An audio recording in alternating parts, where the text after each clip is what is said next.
Na naman po ulit tayo ng salita ng Panginoon. Handa na po ba ang lahat na makinig? Amen. So pray po muna tayo. Panginoon, maraming salamat po sa araw na to. Kami po pinagsama-sama niyo pong muli sa isang layunin upang makinig ng inyong salita, upang ma-enlighten ang amin pong mga puso't isipan sa inyo pong kaliwanagan. Kami po'y nananalangin na samahan niyo po kami sa inyo pong pakikinig. Biyaan niyo po kami, Panginoon, ng inyo pong pag-ibig sa araw na to. Patawarin po kami sa mga aming kakulangan, kasamaan na nagawa. Nawaan niyo pong banal na spirito ang patuloy na magtama at magbigay, Panginoon, sa amin ng response, Panginoon, sa mga sirkumstansya na amin pong kinakaharap sa araw-araw.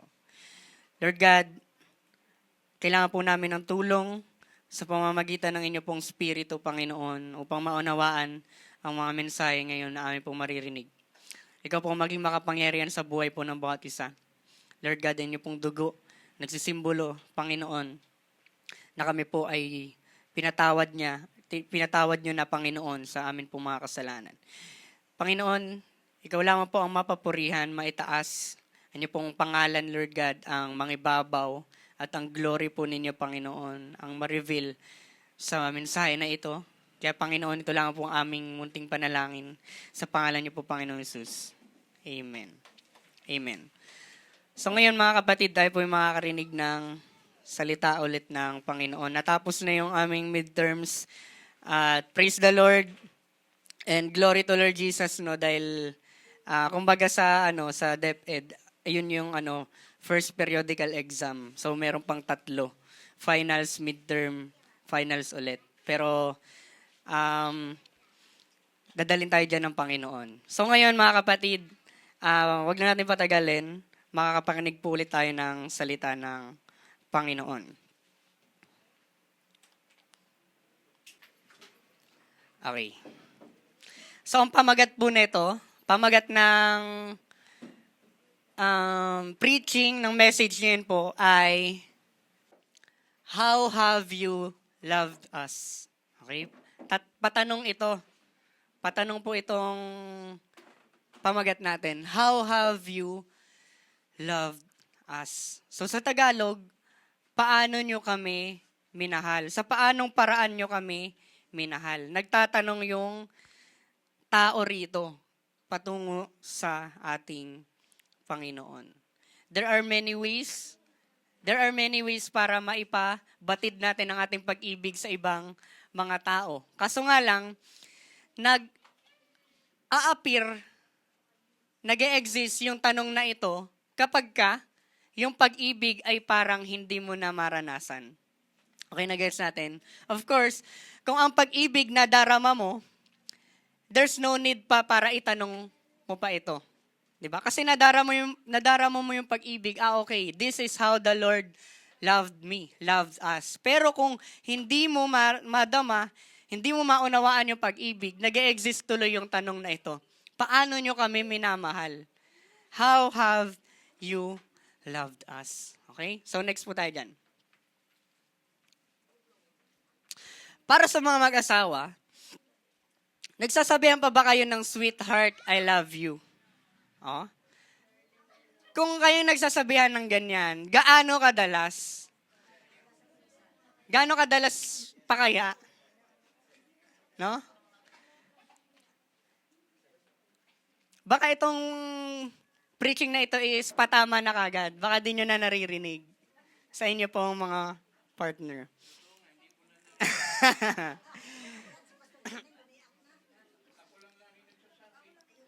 Di ba mga kapatid,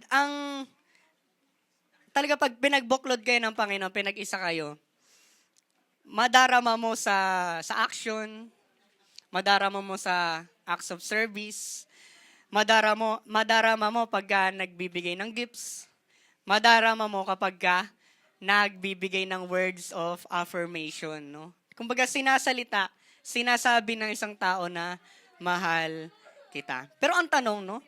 Gaano nga ba kadalas na? Baka kasi mamaya, hindi na natin ito naririnig or nasasabi. So next po tayo dyan. Okay, sarap sa pakiramdam kapag ang pag-ibig ay iyong nadarama. Ito yung usual. Okay? Napakasarap pagka nadarama mo yung pag-ibig. Pero, paano kung ito'y hindi mo pa nadarama? Ito naman yung unusual. So dito lang iikot yung mensahe po ng Panginoon sa atin sa umagang ito. Naturalin, usual lang talaga na pagka ang pag-ibig nag-uumapaw at lalong-lalo na galing yan sa Panginoon, madarama yan ng mga tao sa iyong paligid. Amen? Pero ito yung unusual. Paano kung hindi mo pa ito nadarama? Diba? So ngayon, yun yung paunang katanungan sa atin bilang panimula. Next. So dito po tayo sa Book of Malakay. Okay? Dito po tayo mananatili, magdodwell sa Book of Malakay. Ang Book of Malakay po, ito yung last book ng Old Testament. Kasi diyan na magkakaroon ng hati, yung blank page ng mga Bible ninyo. Pero in reality, hindi talaga yung hati. Magkakonektado lang yung old and new. Okay? So Book of Malakay, kung meron po tayong mga Bible, buksan po natin yan. Book of Malakay chapter 1. Okay? So ngayon, ito yun, sabi ng Malakay 1, "This is the message that the Lord gave to Israel through prophet Malakay." Okay? Kasi po, ang nangyari, di ba, si Malakay po ay kabilang sa mga minor prophets. No? Ano yung sinasabing minor prophets? Dalawa kasi yan. Major prophets tsaka minor prophets. Nabanggit ko na po ito noon. Pagka sinabi nating minor prophets, hindi ibig sabihin na hindi sila mahalaga or less important sila or yung ministry nila.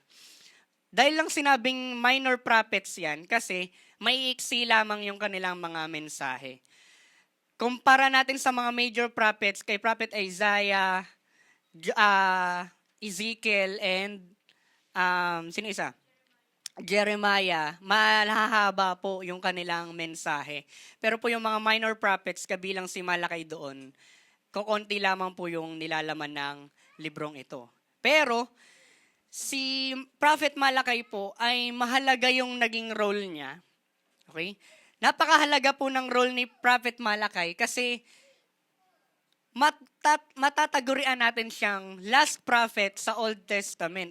Kasi ang last prophet po talaga, si John the Baptist. Si John the Baptist, pinrepare niya yung daanan ng ating Panginoon. So ngayon, ano po yung mangyayari? After po kasi ng Malakay, yun yung tinatawag na silent years.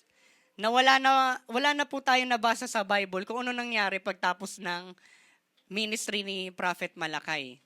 Bago dumating ng New Testament, almost 400 years, walang kibo ang Bible about that. So ngayon, konteksto lamang po, no? Konteksto lang.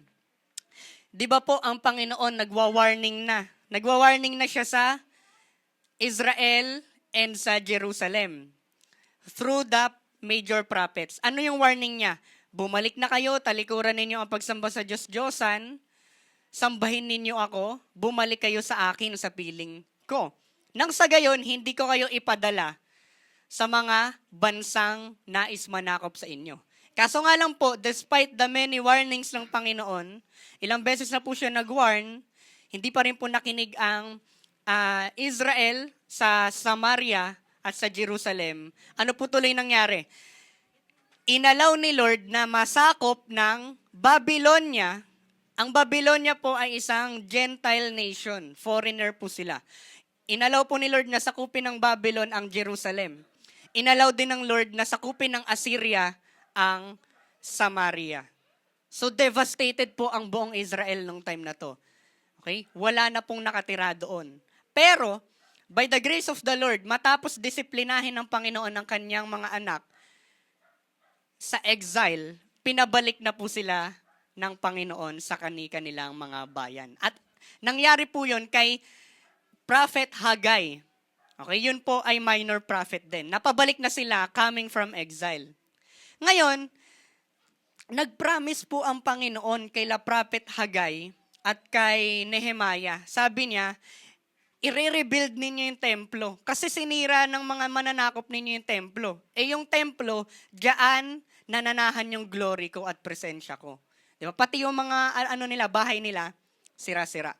So ngayon, nag-promise si Lord na yung glory na nawala dahil sa pananakop, muling ibabalik ng Panginoon at mas mas magiging great pa yung glory na maitatayo.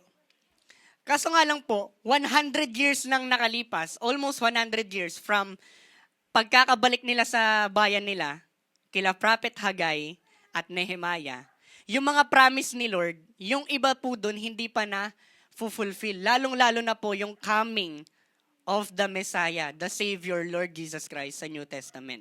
So ngayon, ano po nangyari? 100 years later na, from that point, nag-appear si Prophet Malakay. Sabi niya, this is the message that the Lord gave to Israel through the Prophet Malakay. Next. Okay? Kasi po ito common po talaga sa atin, pag naririnig natin yung Malakay, una pumapasok sa tithes No, nandun na kagad tayo na condition na tayo sa katotohanan na yun pag usapang Malakay, tithes na. Pero po mga kapatid, ito yung buong Malakay na ito kasi ito po yung mga question ng mga tao. Ito yung question ng mga tao. Number 1 question, kay Lord, in what way have you loved us? Paano mo kami minahal? In what way have we despised you? Paano namin na offend ang iyong pangalan? In what way have we defiled you? Paano namin nayurakan na rumihan ang iyong pangalan? In what way have we wearied you? Paano namin nasaktan yung damdamin mo? In what way shall we return? No, pinapabalik na sila ng Lord sa dapat na gawain nila, pero nagtatanong sila, paano kami makakabalik dyan sa tamang pamamaraan? In what way have we robbed you? O, ito lamang po yun sa Malakay 3. Kaya natin sisink in na kagad sa utak natin, Malakay 3, ano yan? About tithes yan, no? In what way we have robbed you? Paano daw sabi kasi ni Lord, ninanakawan niyo ako. O paano namin ikaw ninakawan, Lord, di ba? At yun na nga po, kasi yung mga tao, this time, hindi na nagbibigay ng kanilang 10% sa Levites, doon sa priest, doon sa templo. Kaya sabi ni Lord, ninanakawan niyo ako. Sinabi ni Lord dito, hindi kayo bumabalik sa akin. Sabi ni Lord dito, sinasaktan ninyo ako. Sabi ni Lord doon, inyong dinudumihan ang templo ko. Sabi ni Lord doon, binabastos ninyo ako. And then lastly, in what way have we spoken against you? No? Sabi ni Lord, ang lahat ng ito, nireplyan niya po lahat ng yan. Nag-gets na po natin yung Book of Malakay. Hindi lang po siya focus sa tithes. Ang dami pong mga rebukes ng Panginoon. Bakit ni-rebuke ng Lord? Kasi nagtatanong ang mga tao na nagiging arrogant na ang mga tao na paano namin nagawa to? Parang ito lang yung sense niyan. Paano kami nagkasala sa iyo, Lord? Sige nga, sabi mo nga. And then boom, ni-reveal po yan ng Panginoon. Pero po mga kapatid, magfo-focus lamang po tayo doon sa number 1. Kaya yan po yung title. Ano nga po yung title natin? How have you loved us? How have you loved us? Doon lamang po tayo sa number 1 magfo-focus today. So next po tayo dyan.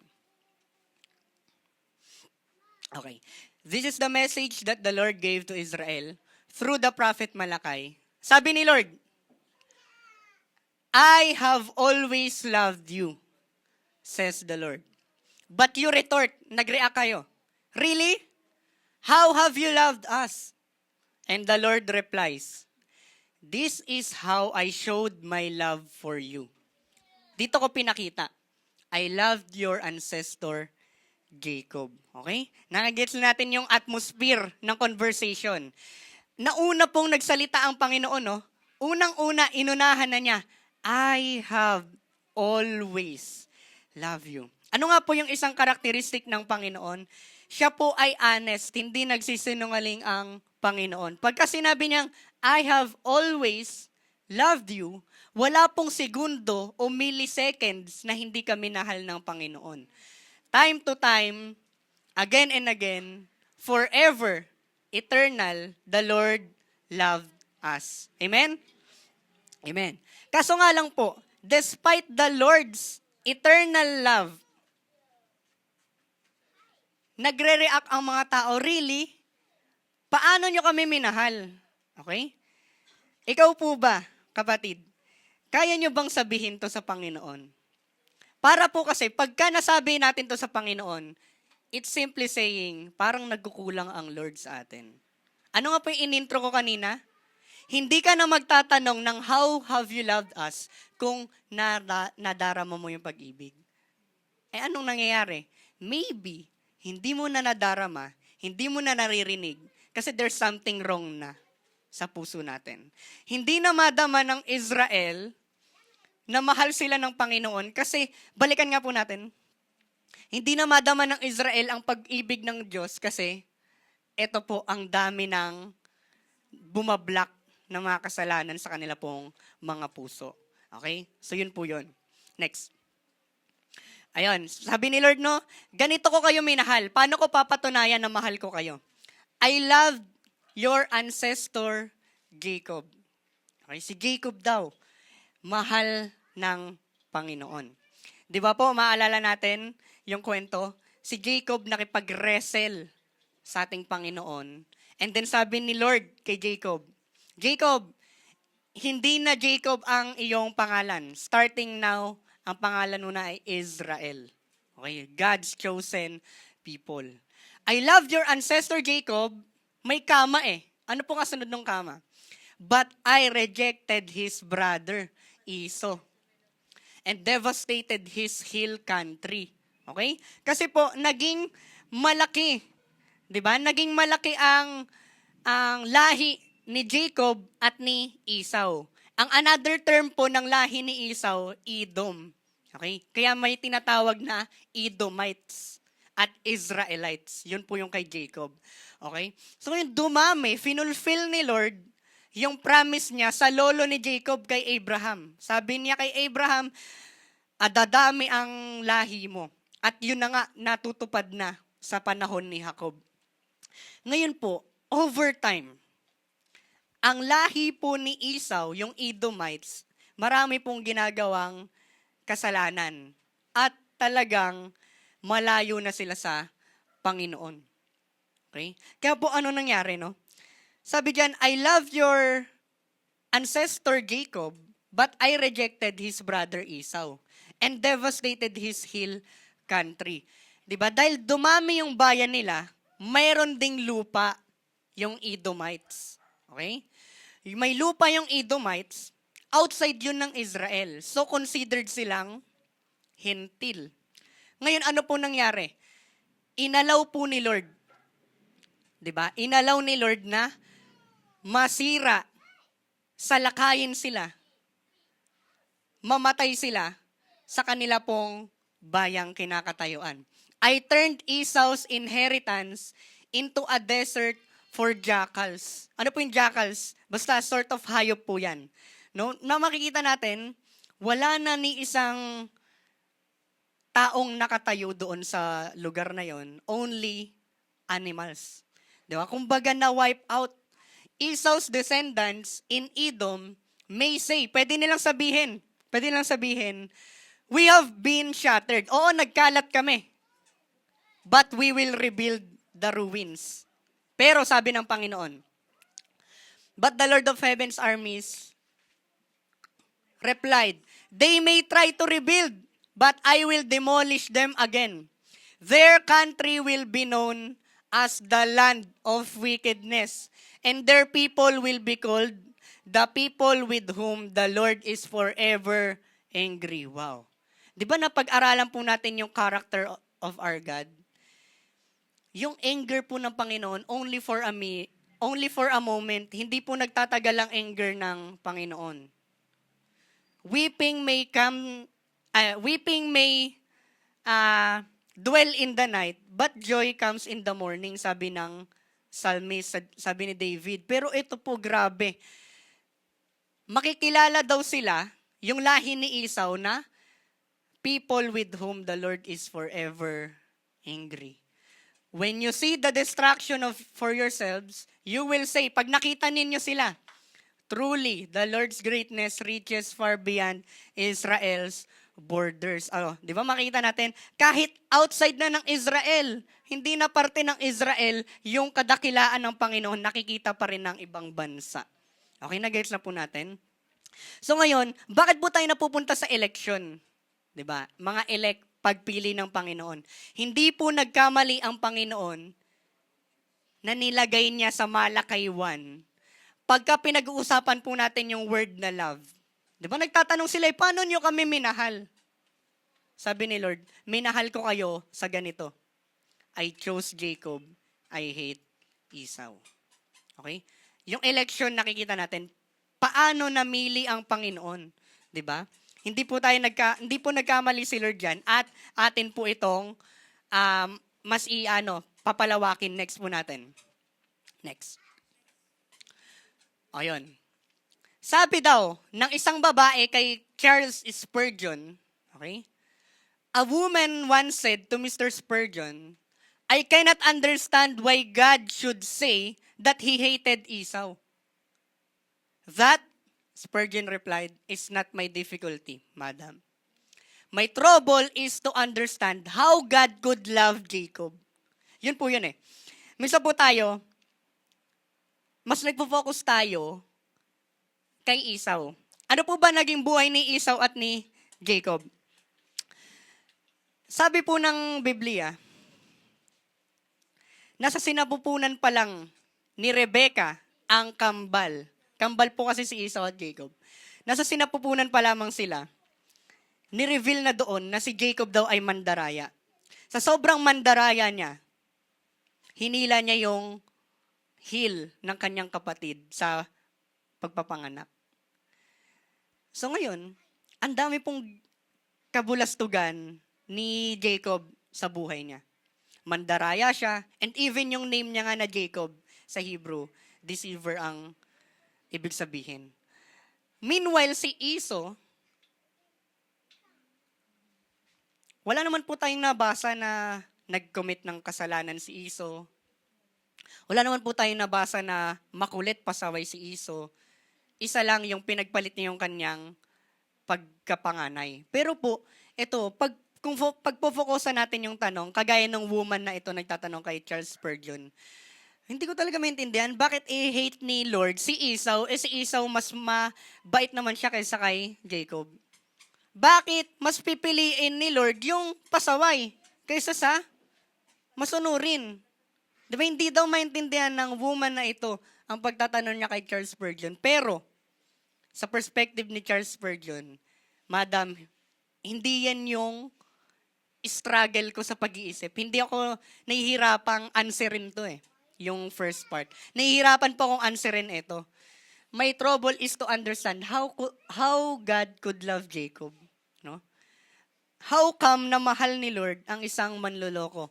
How come mahal ni Lord ang isang mandaraya? How come?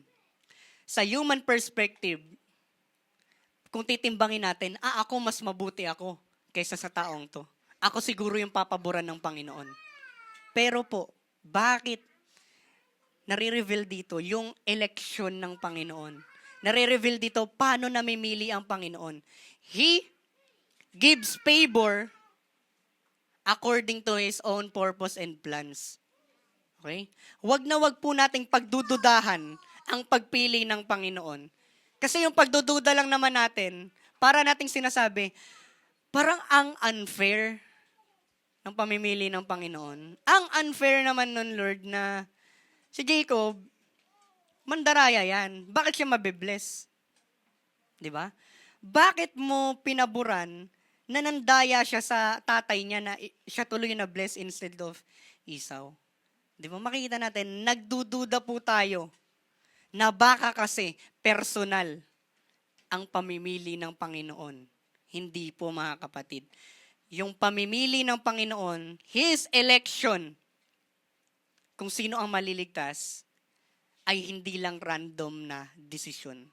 Hindi lang siya blindly pick, ito maliligtas to, ikaw liligtas kita. No. yung pamimili po ng Panginoon kung bakit niya tayo isa-isa niligtas ay may greater purpose. Amen? Kaya ngayon, comforting na po yun agad sa atin eh. Comforting na yun kagad sa atin kasi bago ka papiliin ng Panginoon, inanalisa na niya yung kapasawayan mo. Kumbaga, before the Lord has called you, He already analyzed your stupidity. Grabe po, no? But yet, He still chose you. Amen? So ngayon, wag na po nating aalamin pa why He hated Esau. Ito po yung pag-focus natin. How come He chose a deceiver? Okay? So next. 'Di ba? Ito kaya po sabi ng Romans 9, kinote ni Apostle Paul, 'di ba? But before they were born, bago pa ipanganak ang kambal, nasa sinapupunan pa lang ng ina, before they had done anything good or bad. Of course, habang nasa sinapupunan pa, wala ka pa namang kamalayan. Hindi mo pa alam ang good and evil. This message shows that God chooses people according to His own purpose, says. He calls people, but not according to their good or bad works. She told, your older son will serve your younger son. Yung older son po kasi, si Esau. Younger si Jacob. Sinabi rito na, yung bunso, paglilingkuran ng panganay. Which is unusual po na mangyari sa bayan ng Israel. Kasi kung ikaw ay panganay, nasa sayo ang blessing. And akma lamang na mag-serve ang iyong mga kapatid sa iyo. In the words of the scriptures, I loved Jacob but I rejected Esau. So nakita na po natin, saan to kino-quote, saan niya to kinuha ni Apostle Paul?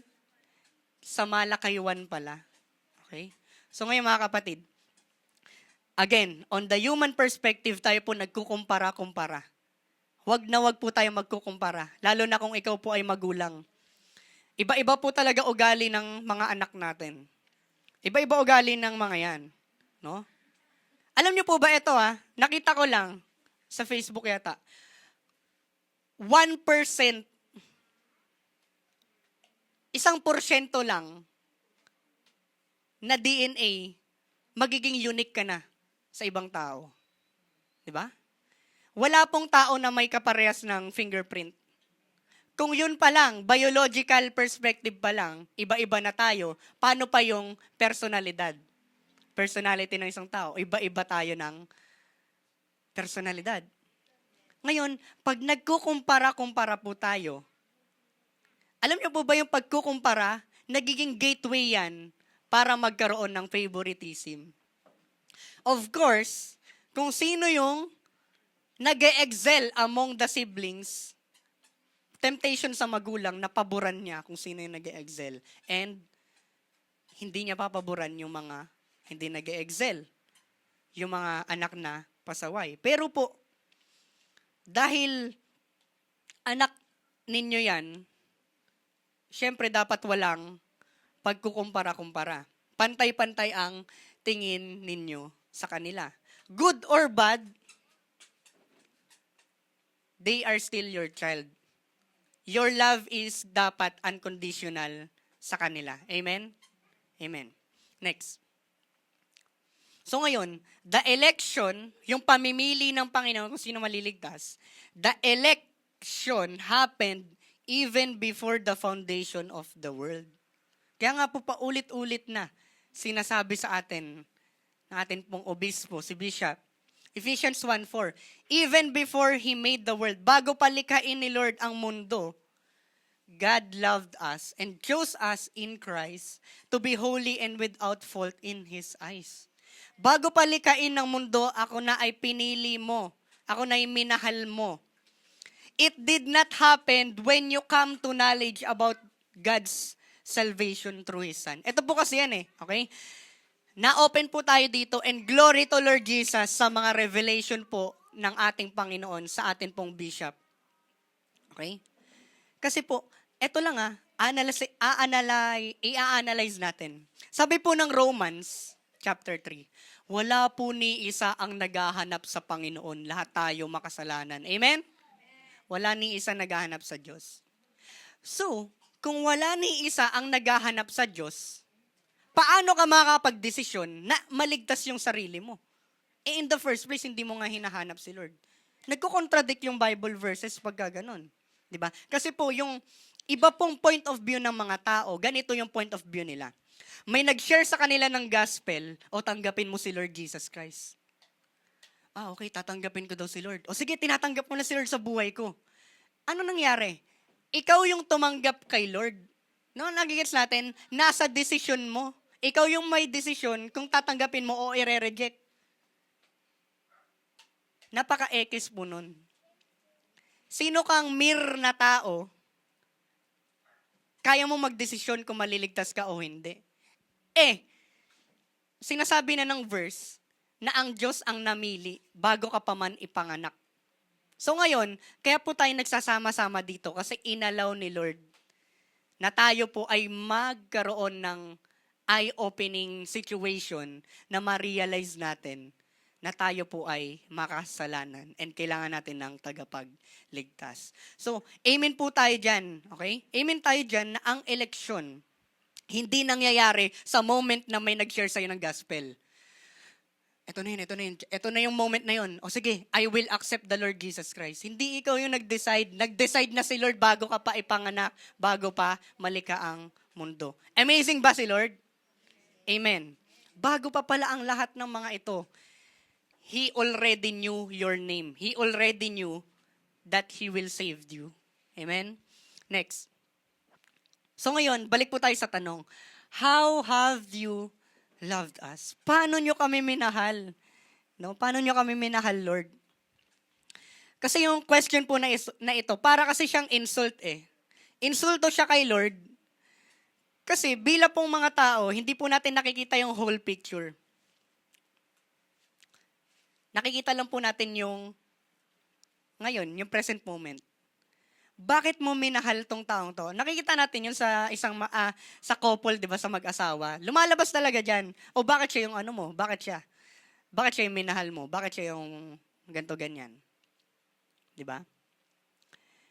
Ngayon sasagot naman yung asawang babae, asawang lalaki kasi ganito.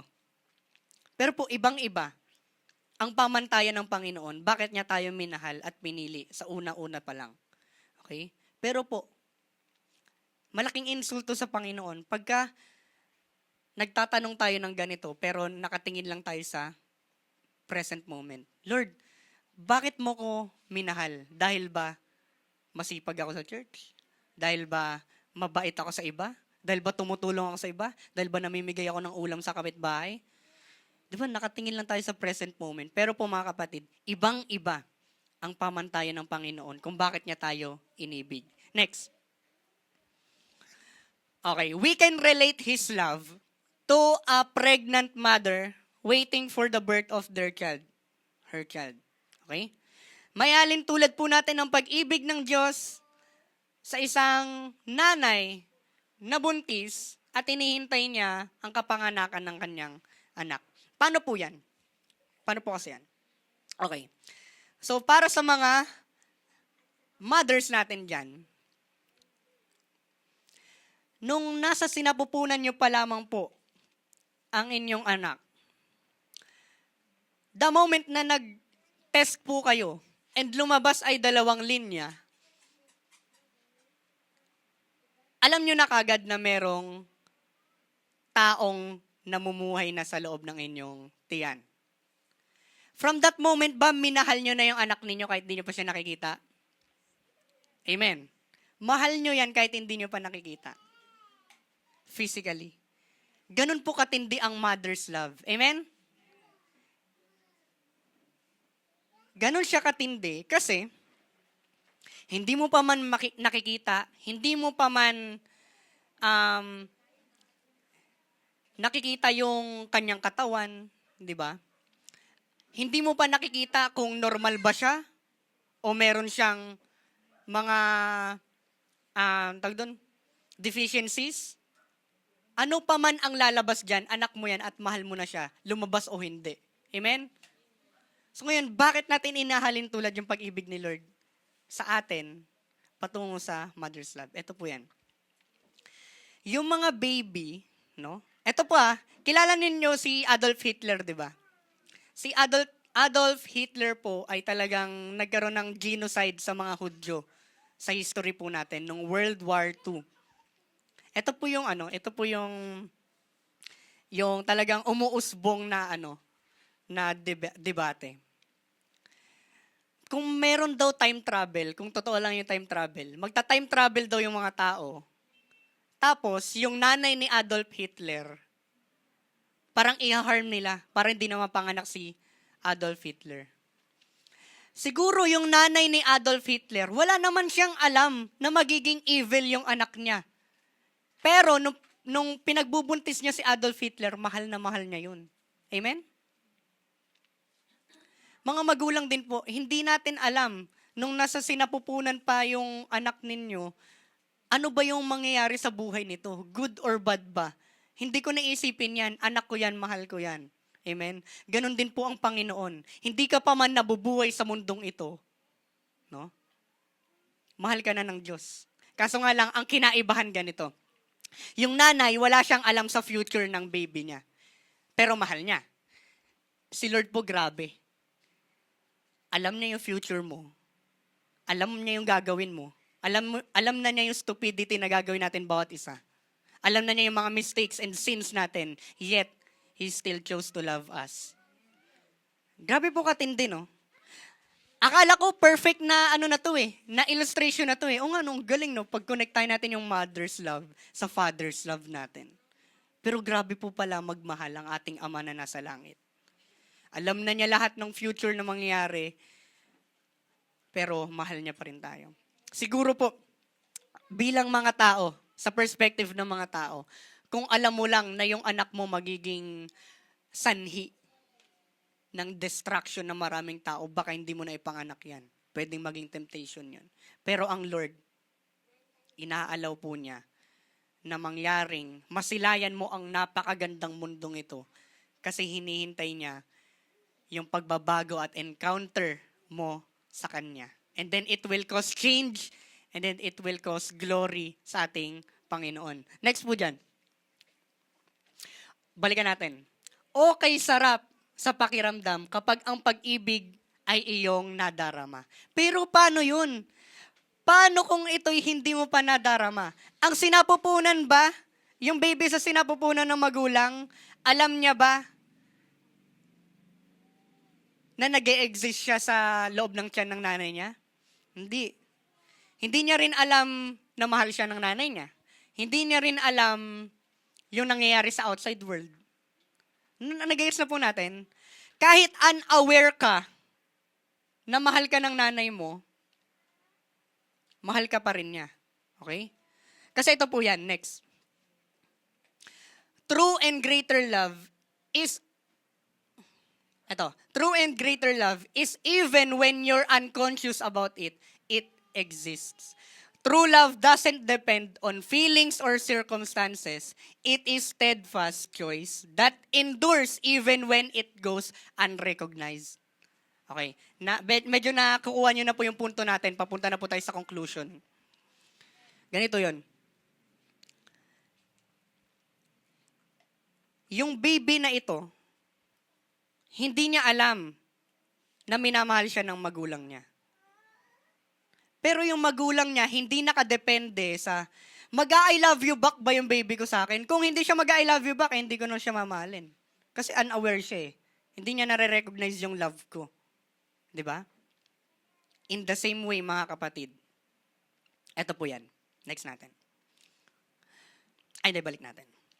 In the same way, sabi po ng Biblia, while we are still sinners, Lord Jesus Christ died for our sins. Pwede po nating sabihin na ganito yung situation. Tayo pong mga nagkakasala continually before. Hindi po tayo aware at hindi po natin alam na nag-e-exist si Lord. Hindi natin alam na minamahal tayo ni Lord, na nakikita tayo ni Lord kahit nag-e-enjoy tayo sa kasalanan. At ito na nga po yun. Basahin natin. Paano natin nagagawang questionin ang pag-ibig ng Diyos sa atin? Kung nung oras na tayo'y nasa kadiliman pa, hindi nga natin siya naisip kahit isang beses man lamang. Ngunit ang pag-ibig at pagtitimpi niya sa atin noong panahon na iyon ay lubos at umaapaw. No? Maybe ngayon, nagda-doubt ka, Lord, mahal mo pa ba ako? Hindi ganun yung, Pagka nagdadaan ka sa pagsubok, sa mga trials, sa mga pain and sufferings, hindi po ibig sabihin yan na hindi ka na mahal ni Lord. Look at your life before the Lord. Yun po yun eh. Tignan natin yung buhay natin bago ka katagpuin ni Lord. Mahal ka niya? Yes or no? Mahal ka ni Lord, of course, na kahit nag-e-enjoy tayo sa kadiliman, nandun pa po tayo sa kasalanan noon. Grabe yung pagtitimpi. Grabe yung pag-ibig niya. Kasi po, yung pag-ibig niya ganito. Kahit nakikita ko, harap-harapan ko, binabastos mo ko, niyuyurakan mo yung pangalan ko. Masakit yun. Masakit yun sa perspective ni Lord na nakikita kanyang nag-e-enjoy sa kasalanan, pero minamahal ka pa rin niya sa estado mong ganyan.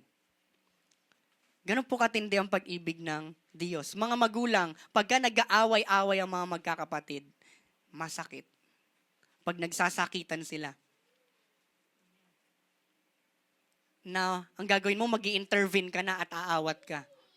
Pero po ang Diyos, nung bago po tayo katagpuin ni Lord, yung buhay po natin before, nakikita niya, nagsasakitan tayo, pero hands up po siya dun. Diba? Nasasaktan ang Diyos nung tayo po ay nasa kadiliman pa. Pero grabe yung pag-ibig at pagtitimpi niya. Kasi po mga kapatid, may karapatan ba ang Diyos kunin ang mga buhay natin? Yes or no? Napakatindi po ng grasya ni Lord. Kasi, pwede naman, nung time na nag-enjoy ka sa kasalanan, kunin ka na niya. Pero ba't di niya yun ginawa? Kasi gusto niya na marinig mo yung mensahe na ito, na mapunta ka sa sitwasyon na ito, na magkakaroon ka ng relationship kay Lord. Amen? Dapat patay na ako dun eh. Ongoing yung kasalanan ko, ongoing yung pagkakasala ko, dapat pinatay na ako dun ni Lord, may karapatan siya. Kung pinatay ako dun ni Lord, alam ko kung saan ako dederetyo. Caught in the act of sin po ako eh. Pero He gives grace to His children. At pag binigyan ka ng grasya ng Panginoon, hindi mo yan iti-take for granted. Lord, patay na dapat ako nun, pero binuhay po ninyo ako, binigyan niyo ako ng pag-asa. Next. Ito po'y sabi ng isang kanta. Contemporary Christian music. Sabi po doon, Out of Hiding ang title niya, by Stephanie Gritzinger. Sa perspective ni Lord, sabi ni Lord, ang ganda po ng quote, ito yung chorus kasi niya, I loved you before you knew it was love. Wow. Mahal ka na ng Diyos bago mo pa maunawaan na pag-ibig iyon. Grabe. So ngayon, nag-gets na po natin. Ongoing yung kasalanan natin before, pre-Christ, bago tayo katagpuin ni Lord. Ongoing yung kasalanan natin, hindi natin iniisip si Lord.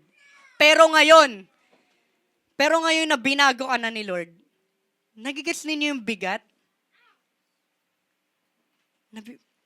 Ano nga yun? Napakasarap damhin ng pag-ibig pag nadarama mo siya. Paano kung hindi mo pa siya nadarama? Diba? Hindi mo na mababalikan yung past mo noon, yung nagkakasala ka, hindi mo nararamdaman yung pag-ibig ni Lord.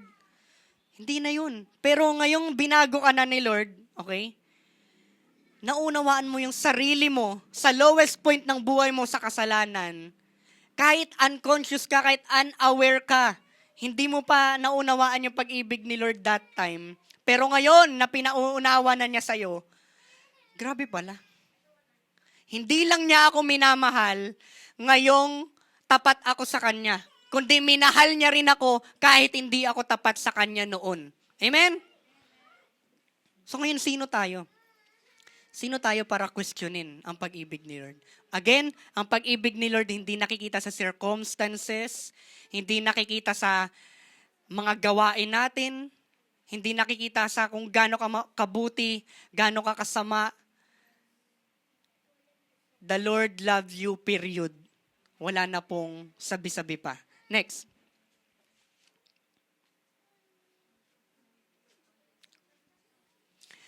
Kaya sabi diyan, Romans 5:8, as a conclusion, bilang conclusion pagtatapos mga kapatid, the Lord demonstrates His own love for us in this. Paano daw pinaunawa ng pag-ibig paano daw pinaunawa ni Lord yung pag-ibig niya?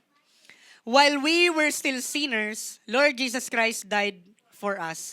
Patuloy pa rin tayong minamahal ng Diyos sa gitna ng kasiyahan natin sa kasalanan. Di ba? Pero po mga kapatid, bilang conclusion, sa sobrang tindi ng pag-ibig sa iyo ng Panginoon, it will cause you to be transformed.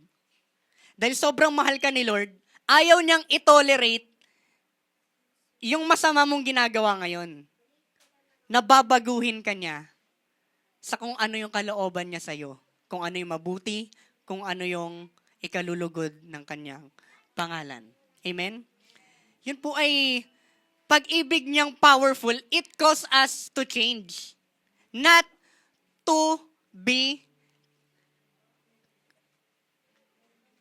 comfortable na magkasala pa. Hindi ganun eh. Pagka sinabi mong, the Lord loves me, papatawarin niya ako, hindi ako magpapatuloy na sa kasalanan. Dahil sobrang mahal ako ni Lord, ang tindi, powerful ng love niya, talagang dali yung kasalanan ko, nababaguhin ko yan. Dali yung kasamaan ko, no? Nang pupunta ako, magre-repent ako sa ating Panginoon. Kaya po, makikita natin yung realization ngayon bilang believer. Bilang believer. Wala po kong kamalay-malay, no? Wala tayong kamalay-malay na mahal pala tayo ng Diyos nung mga oras na tayo ay nagkakasala. Ang hirap po magmahal kung ikaw lang mag-isa yung nagmamahal bilang mga tao. Pero ang Diyos po, tiniis niya yun kahit mag-isa lang siyang minamahal ka at hindi mo yun binabalik sa Kanya. Ganun po niya tiniis. Kahirap, kasakit. Na kahit hindi mo nire-reciprocate yung love niya, binuhay ka niya, araw-araw gumigising ka pa. Araw-araw nakakakain ka pa. Araw-araw meron ka pa ring financial na nanggagaling sa Kanya. Araw-araw humihinga ka pa.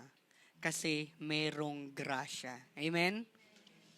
Kaya ngayon tayo po tayo mga kapatid at bilang mga realization, no, sabi diyan, how is it that in my brokenness, God still chose to love me so deeply? His love is something I'll never fully grasp. But it's the greatest gift I ever receive. Kaya po awitin po natin yung kantang Sukdulang Biyaya. No, na sinasabi ng kantang ito, how amazing the love of the Lord is, that He saved a wretched sinner like me. Diba? Aawitin po natin how amazing the grace of the Lord is in our lives.